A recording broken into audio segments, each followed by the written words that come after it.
आज आपके समक्ष जम्मू कश्मीर भारतीय जनता पार्टी के प्रवक्ता गौरव गुप्ता जी अपनी बात रखेंगे। इस प्रेस कॉन्फ्रेंस में उनके साथ मैं भाजपा का प्रवक्ता और हमारी भाजपा के वरिष्ठ नेता व पूर्व में म्यूनसिपल कमेटी गोमनासा के चेयरमैन राजेंद्र सिंह चिब जी भी हैं। गौरव जी अपनी बात रखेंगे। देखिए, आज की जो प्रेस वार्ता है वो विशेष तौर पर भारत की कूटनीति पर है, जिसको हम कहेंगे कि आपने अभी देखा ही होगा कि पिछले दिन की अगर हम डेवलपमेंट की बात करें, जिस तरीके साउथ अफ्रीका में G20 द्वारा जो वहाँ पर समिट चल रहा है और वहाँ पर जॉन्सबर्ग में जिस तरीके हमारे जयशंकर जी, वहाँ पर हमारे माननीय जयशंकर जी, वहाँ जो हमारे एक्सटर्नल अफेयर्स मिनिस्टर हैं, वो वहाँ पर उन्होंने मीटिंग की वैंग यी के साथ, चाइनीज जो उनके डिप्लोमेट हैं उनके साथ मीटिंग हुई और बातें बहुत क्लियर और बहुत स्पष्ट निकल आई किस तरीके चाइना और इंडिया के बायलैटरल रिलेशंस की जब मैं बात करता हूँ, जो कि 2020 में आपको सारों को पता ही है कि गलवान वाले इंसिडेंट के बाद किस तरीके कितनी बड़ी दूरियां आ गई थी। और उस मीटिंग में जो वहां पर चल रही थी, कल जो डिसाइड हुआ है कि भारत के साथ, भारत और चाइना के संबंधों में जो एक बहुत बड़ी जो एक डेवलपमेंट सामने आई है कि फ्लाइट्स जो इंडिया और चाइना के बीच में फ्लाइट्स को जो रिज्यूम करने जा रहे हैं, नंबर 1। नंबर 2 जो बात होने जा रही है कैलाश मानसरोवर यात्रा जो कि आगे गर्मियों में शुरू होगी, उस पर भी सहमति बन चुकी है। आज ये सब ये दिखाता है कि भारत की, जब मैं कूटनीति की बात करूं, जब मैं भारत की डिप्लोमेसी की बात करूं, एक बड़े स्तर पर एक नया एक मोड़ लेकर आगे बढ़ रही है। आपको आज मैं बताना चाहता हूं कि अगर हम पूरे घटनाक्रम को देखते हैं कि जब हम आंकड़े हैं कुछ जो मैं आपके सामने रखना चाहता हूं, अक्टूबर 2024 में जब 16th ब्रिक्स समिट जो कजान में रशिया में हुई और उस दौरान माननीय प्रधानमंत्री द्वारा वहां पर जब मीटिंग की गई, वहां के प्रधानमंत्री वहां के जिनपिंग जी के साथ, उसमें ये सब चीजें क्लियर होती जा रही थी कि ये वो भारत नहीं है 1962 वाला, ये भारत वो है जो 2020 में गलवान की जब घटनाएं हुई उसके बाद बिल्कुल स्थिर रहा अपनी LAC को लेकर और एकदम स्थिरता से, एकदम मजबूती से खड़ा रहा। और उसके परिणाम ये हुए कि जब हमारी 16वीं जब हमारी ब्रिक्स की समिट हुई अक्टूबर 2024 में, वहां पर मीटिंग के बाद जो उसका रिजल्ट आना शुरू हो गया कि ऑलमोस्ट चाइना एक डिक्लाइन मैनर में दिखा, जहां पर वो भारत के साथ एंगेजमेंट दोबारा करना चाहता है, रिश्ते सुधारना चाहता है।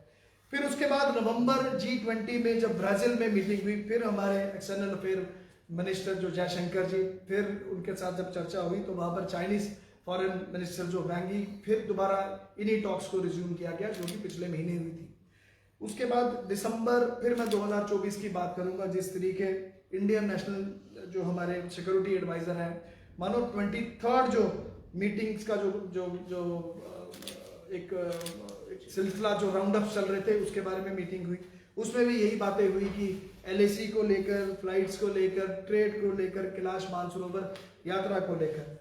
फिर उसके बाद अगर आपने देखा होगा पिछले महीने जब अगर हम 26 जनवरी की बात करें, उसमें भी हमारे फॉरेन सेक्रेटरी जो है विक्रम मिश्री जी, जब उनकी मैं बात करता हूँ, वो भी बीजिंग में गए और वहां पर भी चाइनीज ऑफिशियल्स के साथ ऑलमोस्ट इसी तरीके की सारी बातें हुई कि किस तरीके ये सारा कुछ हम रिज्यूम करेंगे, दोबारा फ्लाइट्स को भी हम रिज्यूम करेंगे और किस तरीके ये जो हमारी कैलाश मानसरोवर यात्रा है जिसमें बड़ी संख्या में पिलग्रिमेज हमारे यहाँ के यात्री वहां पर जाकर दर्शन करते हैं।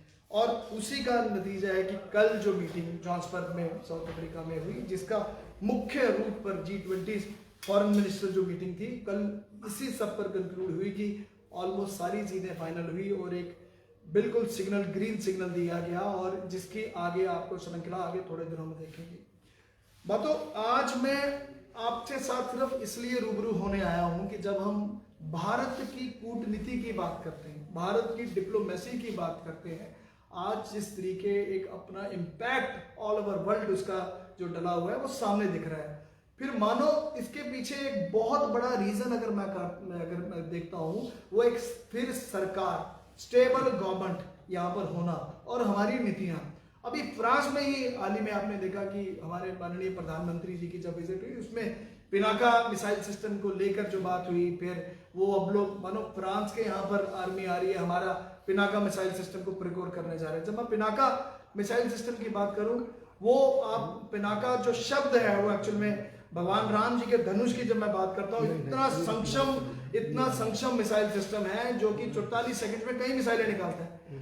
अगर आप ओवरऑल सिनेरियो आज हम देखते हैं वर्ल्ड ग्लोबल, जब हम एक बड़ी लेवल पर एक ब्रॉडर वे में देखते हैं, अभी जो आज भारत की स्थिति इतनी मजबूती से भारत आगे निकलता हुआ दिख रहा है कि मानो आज ऐसा समय आ चुका है कि हर एक देश विश्व का इंटरेस्टेड है भारत के साथ एंगेजमेंट करने के लिए।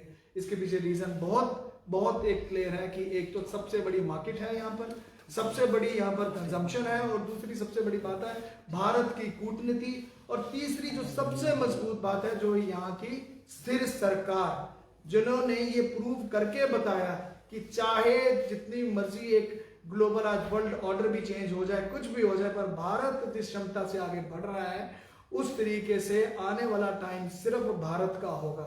और इसके कई परिणाम आपने पीछे भी देखे, चाहे मैं IMEC कॉरिडोर की बात करूं, और मानिए फ्रांस की जो विजिट थी उसको मैं खासकर एक विशेष तौर से जब मैं बड़ी गहराई से देखता हूं, जब फ्रांस की जो विजिट में वहां पर जो मार्सले से मुंबई कॉरिडोर की भी अनाउंसमेंट होना कि हम उस तरीके से आपस में एक कॉरिडोर की IMEC को एक्सटेंड करेंगे, तो ये क्लियर कट दिखाता है कि आज हर एक देश हमारे साथ जुड़ना चाहता है।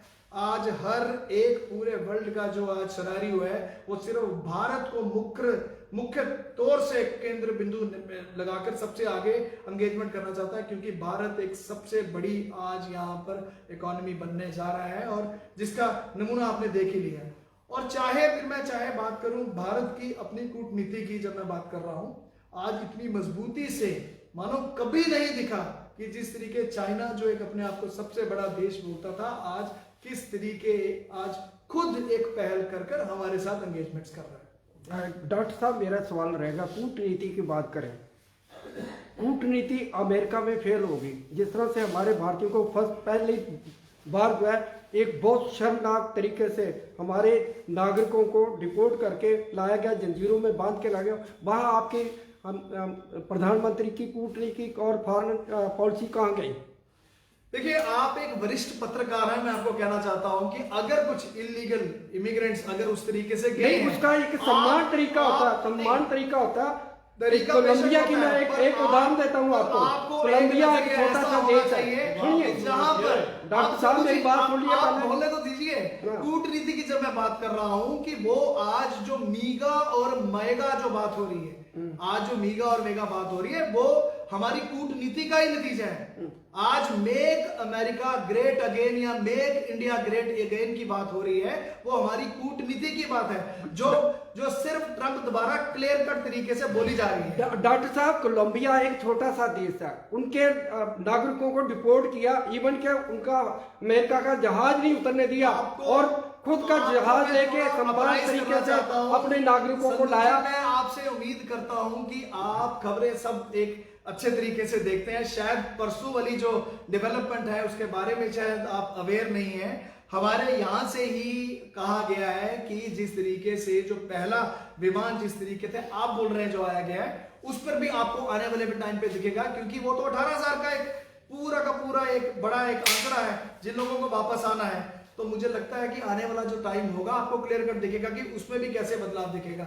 और नंबर 1 नंबर 2 मुझे लगता है कि जो भी इलीगल इमिग्रेंट्स जो यहाँ से गए हैं, हमें तो कभी उस चीज पर उनको सपोर्ट ही नहीं करना चाहिए, क्योंकि वो एक इलीगल तरीके से गए हैं और सेम अख्तियार तो हमें भी यहाँ पर बिल्कुल अपनाना है। होम मिनिस्ट्री आपकी है, फॉरेन एजेंसी, सब कुछ आपका, फिर कैसे यहाँ से इलीगल तरीके से वो वहां पर चले गए?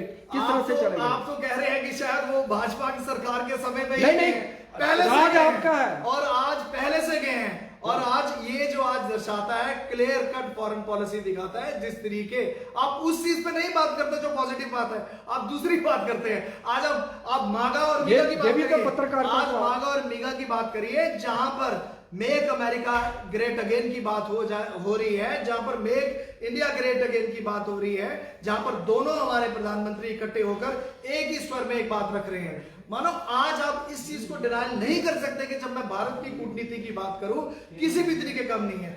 चाइना की बात AI करें। का वर्चस्व आने के बाद आज संधू जी वो लड़ाइयां नहीं रह चुकी कि हम तेल पर लड़ेंगे या जमीन पर लड़ेंगे। आज जो लड़ाई है वो AI को लेकर है, और जिस तरीके हमारे माननीय प्रधानमंत्री जी को को चेयर बनाया गया AI के लिए, आपने देखा फ्रांस में, आप उसकी बात नहीं करते, क्योंकि एक हमारे भारतीय होने के नाते एक फक्र का ही आज हमारे लिए बात है कि किस तरीके को चेयर एक AI एक्सीलेंस प्रोग्राम होता है और उसमें को चेयर हमारे प्रधानमंत्री जी को बनाया जाता है। डॉक्टर और साहब, आप चाइना की आज बात तक करें, बात सुनिए। करता हूं, आप हमेशा वही मेरी बात बात करते सुनिए, हैं। चाइना की जो- बात करें, चाइना की बात करें, बहुत किलोमीटर कई वर्ग हेक्टेयर जो है उसके ऊपर नजायज कब्जा है चाइना का, उसके ऊपर कभी बात नहीं ऐसे है। तत्वों की आपके जब आप बात डिफेंस करते मिनिस्टर हैं। का अलग से बयान है, मोदी का अलग से बयान है। आज 2020 के बाद परिस्थितियां जो आज आप देख रहे हैं बदल चुकी हैं। Let me tell you very clearly, आज ये वही चाइना है जो 1962 सोचता भारत वैसा होगा, ये 1962 वाला भारत नहीं है। अभी वो चल आज रहा है। भारत अरुणाचल में जो इलीगल तरीके से अवैध बस्तियां बसाई जा रही आज है। देखिए आज जो कल की जो डेवलपमेंट है, इतने बड़े स्तर पर डेवलपमेंट है, और मानो आज घुटने टेकने पर आज कहीं ना कहीं डिक्लाइन हुआ है। आप उस चीज पे बात करिए जहां पर एक स्थिर सरकार पिछले 11 सालों से चल रही है, जहां पर एक स्थिर यहां पर एक तरीके से एक नीतियां बनाई जा रही हैं, जहां पर एक स्थिर तरीके से कूटनीति की फॉरेन पॉलिसी हमारी बन रही है। आप उस तरफ की बात नहीं डॉक्टर करते। साहब, अरुणाचल में आज भी इलीगल तरीके से चाइना बस्तियां बसा रहा है। आपका कहना है कि अरुणाचल में इलीगल से तरीके से चाइना बस्तियां बसा रहा है, जाके चेक करिए। आज अरुणाचल प्रदेश में परिस्थितियां बदल चुकी हैं। जरूरत नहीं है चाइना की इस तरफ देखने की, तभी उसका रिजल्ट है कि कल जब वहां पर आके वांगी के साथ बैठकर वो बोलते हैं बायलैटरल टॉक्स करना चाहते हैं। मैं let me remind you very clearly कि ये जो आज की जो डिप्लोमेसी है, जो आज की कूटनीति है, भारत उसमें आगे बढ़कर आगे निकल रहा है, उसमें पीछे हटने वाला उसी तो का कोई सवाल ही नतीजा नहीं। शर्मनाक भारतीयों की शर्मनाक वापसी हुई है, डिपोर्ट किया गया। आप पता नहीं क्यों डिपोर्ट और इलीगल इमिग्रेंट्स की जब बात करते हैं, आप क्यों उनको सपोर्ट करते हैं? जो गए इलीगल तरीके से, हम क्यों उनको सपोर्ट करेंगे? हम तो बोलेंगे जो इलीगल तरीके से गए हैं तो उनके साथ जो व्यवहार जिस तरीके उन्होंने किया है, उन्होंने भेजा है, वो उनकी नीति है। और बात आज करनी चाहिए आपको मागा की, बात करनी चाहिए आज मीगा की, जहां पर एक इकट्ठे टाइप से भारत कितनी तेजी से आगे बढ़ता हुआ अपने कदम रख रहा है। थैंक यू जी। धन्यवाद जी आपका बहुत।